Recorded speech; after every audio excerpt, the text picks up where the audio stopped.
여러분, 금융경제를 공부해야겠다 이런 생각 한 번쯤 하신 적 있으시죠? 그런데 금융과 경제의 차이점이 뭔지 아시나요? 이 두 개의 용어는 같이 붙어 다녀서 하나씩 어떤 의미인지 설명하기가 쉽지는 않을 거예요. 하지만 금융과 경제의 의미를 정확하게 이해해야 돈 공부를 제대로 할 수 있습니다. 워낙 방대한 개념이라서 한 번에 이해하기는 쉽지 않은데요. 핵심만 알면 나머지는 전반적으로 이해할 수 있어요. 금융은 대출과 신용, 경제는 금리와 환율이 중요합니다. 오늘은 금융의 핵심 개념과 함께 금융시장이 어떻게 바뀌어져 왔는지 얘기해 볼게요. 금융을 사전에 검색해보면 금전을 잘 융통하다라고 나옵니다. 좀 더 구체적으로는 경제활동이 이루어지는 곳에서 돈이 잘 흘러다니도록 하는 거예요. 몸 안에 혈류가 잘 돌아야 건강한 생활을 유지할 수 있는 것처럼 시장에도 돈이 잘 돌아야 경제가 활발하게 움직이고 성장할 수 있거든요. 경제는 가계, 개인, 기업, 정부가 생산하고 소비하고 투자하는 활동을 뜻해요. 금융과 경제 모두 꾸준히 발전을 해왔습니다. 금융이 시간의 흐름에 따라 점점 발전하면서 경제 활동의 규모도 점점 커졌어요. 예를 들어볼게요. 예전에는 뭔가를 얻기 위해 물물 교환을 했었죠. 지금은 화폐라는 도구를 가지고 가치를 교환합니다. 그리고 요즘엔 화폐도 종이 지폐나 동전으로 들고 다니시는 분들이 별로 없어요. 대부분 카드나 간편 결제로 돈을 주고받죠. 마찬가지로 기업끼리 거래를 할 때도 현금으로 주고받고 하는 경우는 거의 없죠. 이렇게 금융이라는 것은 시대가 흐르면서 점점 더 효율적으로 우리에게 편리한 형태로 바뀌어져 왔습니다. 이 점이 중요해요. 금융은 진화해야 한다. 이번에는 금융의 발전사를 금융회사를 중심으로 설명해 볼게요. 금융회사는 금융을 업으로 하는 회사예요. 간단하죠? 금융이라는 뜻에 좀 더 집중해서 설명해 보면 이렇습니다. 돈이 시장에 잘 움직일 수 있도록 중개하는 회사. 여기서 돈과 중개가 핵심이에요. 지금은 금융회사라고 하면 떠오르는 곳이 한두 곳이 아니죠. 그런데 예전에는 금융회사의 종류가 그렇게 다양하지 않았습니다. 은행을 중심으로 했던 금융업계에 금융을 업으로 하는 또 다른 회사들이 등장하면서 이렇게 많아진 거거든요. 은행은 우리와 같은 개인 또는 자영업자, 법인사업자 같은 기업에게서 자금을 받아와서 예금, 자금이 필요한 곳에 빌려주는, 대출해주는 회사예요. 대출을 내어주면서 고객으로부터 받은 이자,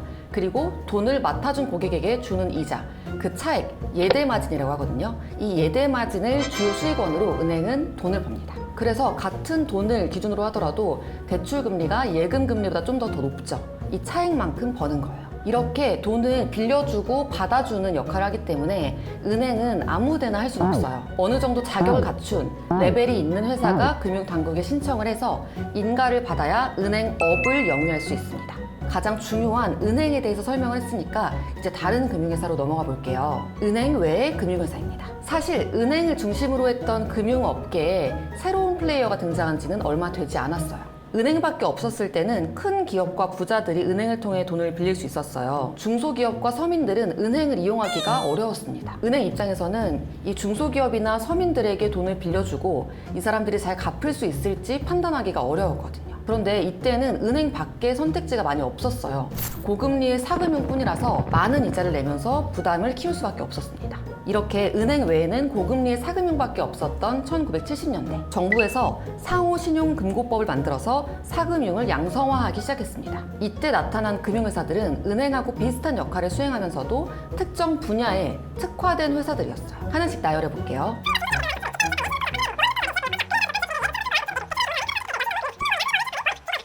이렇게 나온 새로운 금융회사들을 앞에서 설명한 은행과 구분해 설명하기 위해서 제2금융권이라고 부릅니다. 이렇게 다양한 플레이어들이 등장한 이후에도 금융업계는 꾸준히 진화를 해왔습니다. 일단 2010년대 중반부터 인터넷 전문은행이 등장하기 시작했고요. 예전에는 없었던 새로운 금융 서비스가 나왔다가 제도권에 편입되거나 아니면 사라지는 사례들도 많이 있었어요. 예를 들면 P2P. P2P는 온라인 투자 연계 금융업으로 정의돼서 서비스의 기준과 규제가 생겼고 조각투자도 토큰 증권이라는 이름으로 금융당국의 논의를 거치면서 제도권에 들어설 준비를 하고 있어요. 자, 지금까지 이야기를 정리하면 이렇습니다. 금융과 경제의 모습은 어느 한 형태로 고정되어 있는 것이 아니라 꾸준히 발전하며 바뀌어 왔다. 이번에는 금융의 핵심 개념에 대해 설명해 볼게요. 금융의 꽃은 대출입니다. 정부, 기업, 개인과 같은 경제 주체, 플레이어들이 돈이 필요할 때 잘 빌려서 사용하고 그 돈을 지렛대로 더 큰 가치를 만들어내고 그리고 돈을 잘 갚으면, 상환하면 전체적인 경제적 가치가 더 커지게 되겠죠. 하지만 금융기관 입장에서 마냥 돈을 빌려줄 수는 없습니다.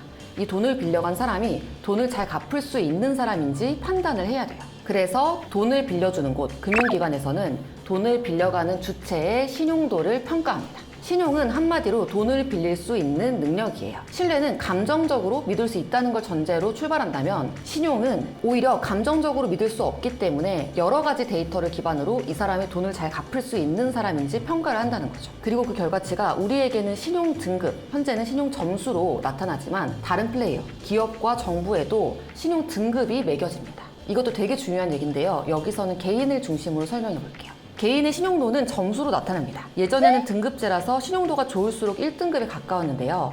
지금은 1000점 만점의 신용 점수 체계예요. 신용평가를 전문으로 하는 회사가 있어요. 신용평가 회사가 있는데 신용평가사뿐만 아니라 은행, 증권사, 카드사, 보험사 등등등 여러 가지 금융기관에서 나의 신용 점수를 바탕으로 나에게 대출을 해줄지 말지, 또 얼마나 해줄지, 한도, 대출 금리는 어떻게 잡을지 등등을 결정하게 돼요. 신용 점수가 높은 사람은 은행에서 더 낮은 금리로 더 쉽게 대출을 받을 수 있어요. 신용평가 체계는 꾸준히 발전해오고 있어요. 어떤 방향으로 바뀌는지가 중요한데요. 좀 더 촘촘하게 그리고 정확하게 사각지대를 줄여오는 방향으로 발전해 왔습니다. 우리와 같은 개인의 신용평가 방식을 신용 등급 체계에서 신용 점수 체계로 바꾼 것도 이 맥락이었어요. 신용 등급제가 폐지된 건 2021년도의 일이에요. 생각보다 얼마 안 됐죠. 원래 등급화하기 전에도 신용 점수는 나왔거든요. 그런데 결과적으로 등급제로 표시하다 보니까 좀 문제가 있었습니다. 특히 중저 신용자인 5에서 7등급 사이에 아슬아슬하게 걸쳐있는 분들에게 어려움이 좀 많았어요. 여러 금융기관 중에서도 은행에서는 비교적 낮은 금리로 대출받을 수가 있는데요. 보통 1금융권 은행에서는 신용등급 6등급 정도까지만 대출을 내줬었거든요. 당장 어떤 이슈 때문에 잠깐 신용등급이 내려간 상황일 뿐 사실은 돈을 굉장히 잘 갚을 수 있는 능력이 되는데도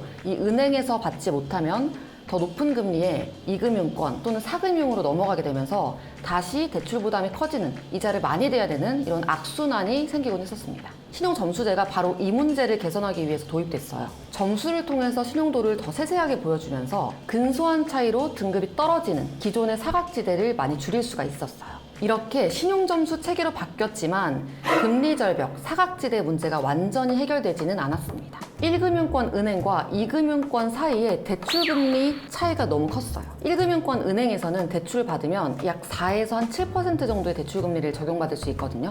그런데 2금융권으로 가면 15% 이상 여기에서 출발을 해버립니다. 아주 큰 차이가 나죠. 바로 이 문제를 해결하기 위해서 나온 개념이 중금리입니다. 1금융권의 저금리 그리고 2금융권의 고금리 사이에 중금리도 필요하다는 얘기가 많이 나오기 시작했어요.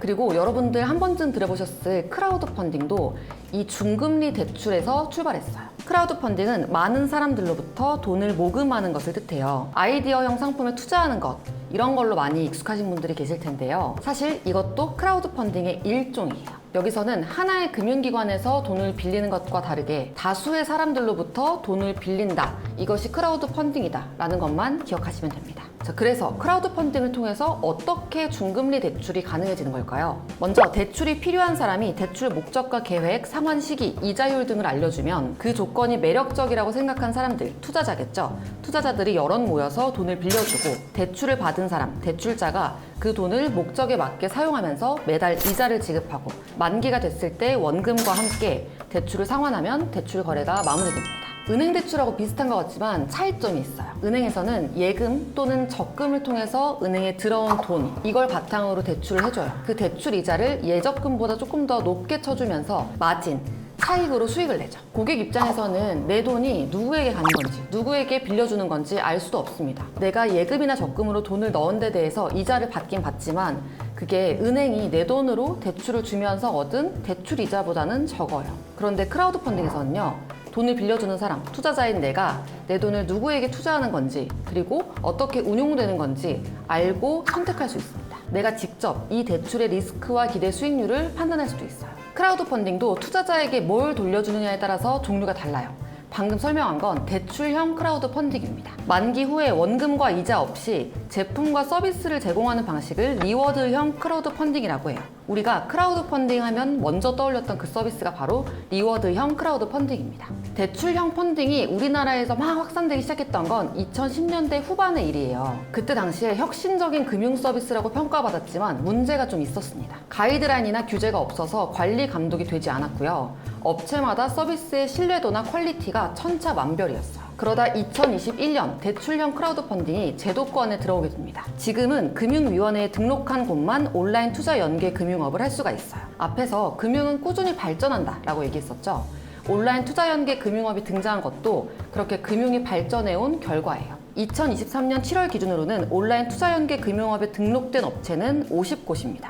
각 서비스마다 핵심 고객이 누군지, 주제는 뭔지, 펀딩 목적은 뭔지가 다 달라요. 오늘 소개할 비플러스도 이 50곳 중 하나입니다. 비플러스를 통해서 대출형 크라우드 펀딩이 어떻게 중금리 대출을 가능하게 하는지 설명해 볼게요. 중금리 대출을 필요로 하는 사람들은 주로 개인이나 개인 사업자, 작은 규모의 법인 사업자예요. 비플러스는 이 중에서도 개인 사업자, 즉 자영업자와 스몰 브랜드를 운영하는 법인 사업자를 대상으로 해요. 통칭해서 소상공인이라고 부를게요. 소상공인도 신용도를 평가받고 그 신용도에 따라서 대출 금리나 한도가 정해지게 됩니다. 평가 모델도 우리와 같은 개인이 적용받는 신용평가 모델하고 비슷한데요. 바로 여기에서 소상공인에게 불리한 지점이 있어요. 먼저 사업을 시작할 때 큰 자금을 투입하면서 대출을 이미 받아둔 경우가 많아요. 은행에서 추가 대출을 받기가 쉽지가 않습니다. 결국 1금융권의 한도가 모두 차서 2금융권을 사용하게 되면 10% 넘는 대출 금리를 적용받게 돼요. 그리고 신용을 평가할 때는 소득 규모도 중요한데요. 소상공인의 사업 특성상 현금 매출이 많아서 소득이 정확하게 집계되지 않습니다. 돈이 나갈 때는 한꺼번에 나가고 매출이 발생하더라도 그 대금이 정산돼서 들어오는 시점까지 시차가 있어요. 그리고 그 시차도 일정하지 않아서 일시적으로 마이너스가 나면서 연체가 발생할 수도 있습니다. 게다가 비교적 낮은 금리의 1금융권에서는 가계의 매출 기반으로 심사를 진행하지 않아요. 충분한 현금 흐름, 그러니까 상환 능력이 있는데도 대출이 거절되는 경우가 있습니다. 회사에 다니는 직장인분들은 이 문제에서는 자유로울 수 있습니다.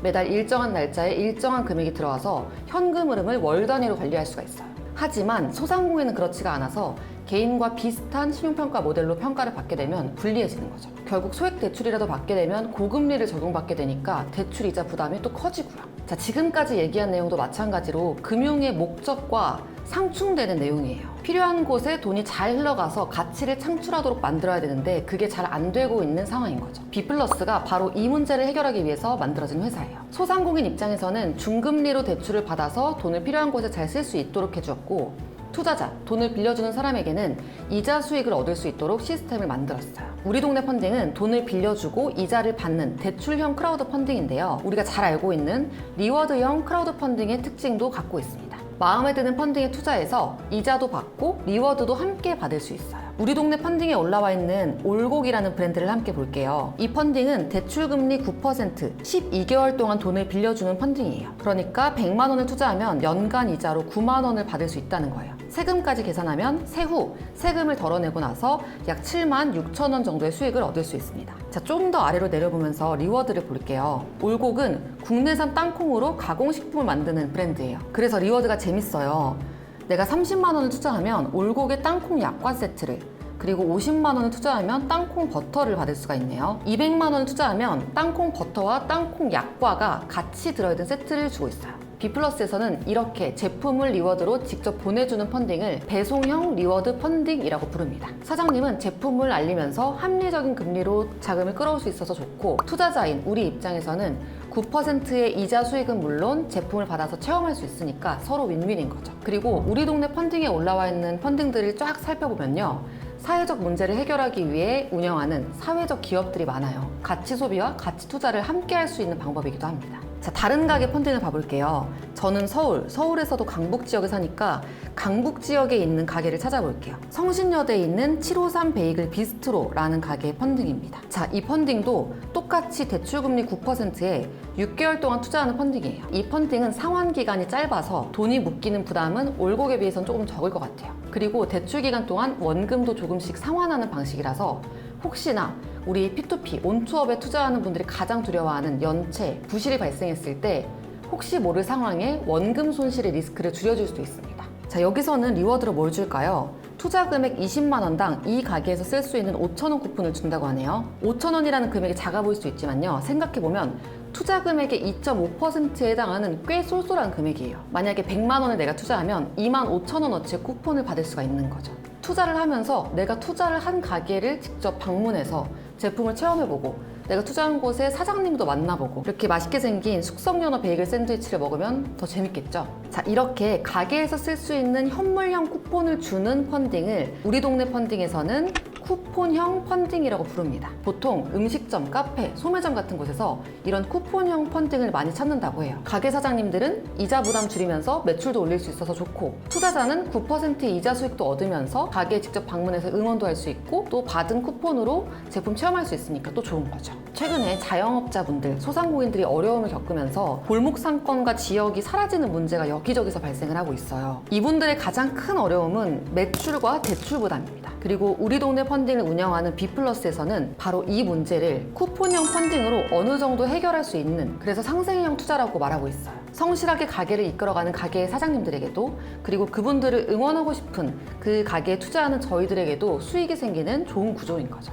또 우리 동네 펀딩에는 금리형 펀딩이라고 해서 리워드는 없지만 대출 금리를 9.9% 적용해주는 펀딩도 있어요. 만약에 지금 올라와 있는 펀딩 중에서 내 마음에 드는 리워드가 없거나, 아니면 내가 쿠폰을 들고 방문할 수 있는 가게가 우리 동네에 없다면, 이렇게 조금 더 추가 이자 수익을 얻을 수 있는 금리형 펀딩을 찾아보시는 것도 좋은 방법이에요. 정리하면 이렇습니다. 대출금리 9%의 이자 수익은 기본이고, 리워드로 뭘 주느냐에 따라서 제품을 보내주면 배송형 리워드 펀딩, 그리고 가게에서 쓸 수 있는 쿠폰을 주면 쿠폰형 펀딩, 0.9%포인트의 추가 이자 수익을 주면 금리형 펀딩, 이렇게 세 가지로 나뉘는 거예요. 자, 이렇게 살펴보면서 내 마음에 드는 펀딩을 찾았어요. 그럼 그 펀딩에 투자할지 말지, 이 판단을 어떻게 내려야 될까요? 이게 정말 중요하겠죠? 상세 페이지를 같이 볼게요. 우리 동네 펀딩은 상세 페이지도 우리가 흔히 알던 어려운 투자 상품 페이지하고는 되게 달라요. 소상공인의 가게나 스몰 브랜드가 대부분이어서요.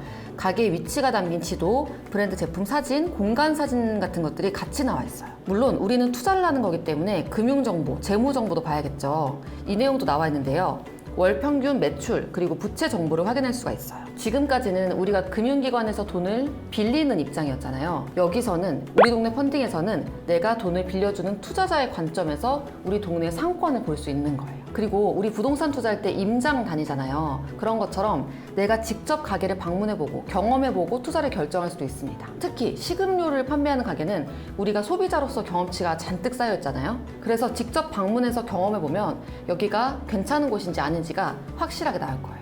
바로 이런 점이 크라우드 펀딩의 굉장히 큰 장점이기도 해요. 내가 큰 기업에 투자할 때는 재무제표 같은 어려운 서류를 잔뜩 봐도 정말 이게 사업성이 있는 건가 판단하기가 어렵잖아요. 하지만 이미 내가 소비자로서 내공이 잔뜩 쌓여있는 경험치가 많은 분야라면 투자할 때도 훨씬 더 내 기준에 맞게 잘 판단을 내릴 수가 있습니다. 우리 동네 펀딩에서는 1만 원 단위로 소액 투자도 할 수 있거든요. 내가 이런 투자가 처음이라면 1만 원부터 소액 투자할 수 있는 최소 금액부터 조금씩 투자하면서 경험을 쌓고 점차 투자 금액을 늘려가는 것도 좋은 전략입니다. 여러분, 최근에 다시 ESG라는 단어가 경제 뉴스에 자주 보이죠? 기업이 경영을 할 때 재무적인 성과 외에도 환경, 사회, 지배구조, 이 세 가지 측면에서도 더 좋은 방향으로 바꿔가는 성과를 내야 한다라는 내용인데요. 큰 돈을 굴리는 기관 투자자의 돈도 이 ESG를 잘 실천하는 기업과 산업으로 흘러가게끔 바뀌고 있습니다. 금융도 마찬가지예요. 금융의 꽃은 뭐다?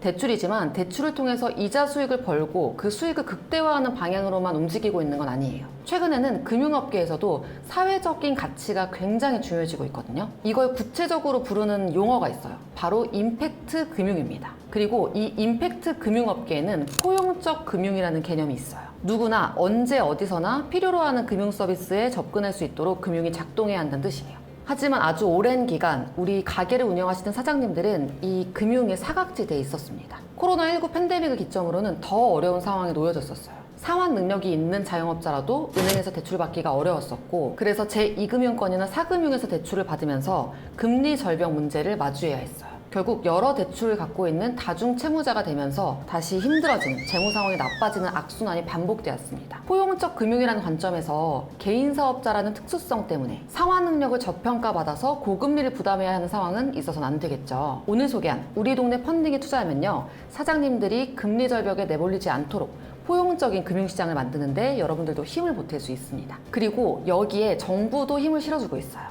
2023년 우리 동네 크라우드 펀딩 지원 사업을 통해서 우리 동네 펀딩 대출을 받는 사장님들에게 대출 금액의 4.5%를 인센티브로 지원해서 이자 부담을 크게 낮춰주고 있어요. 이렇게 정부의 지원으로 힘이 더해지면서 중금리를 넘어서 저금리로 대출을 받게 되면서 사장님들의 대출 부담은 훨씬 줄어들었어요. 그리고 그 중에서도 성장 가능성이 있는 업체를 뽑아서 추가로 최대 5억 원의 정책자금 융자를 내어주기도 합니다.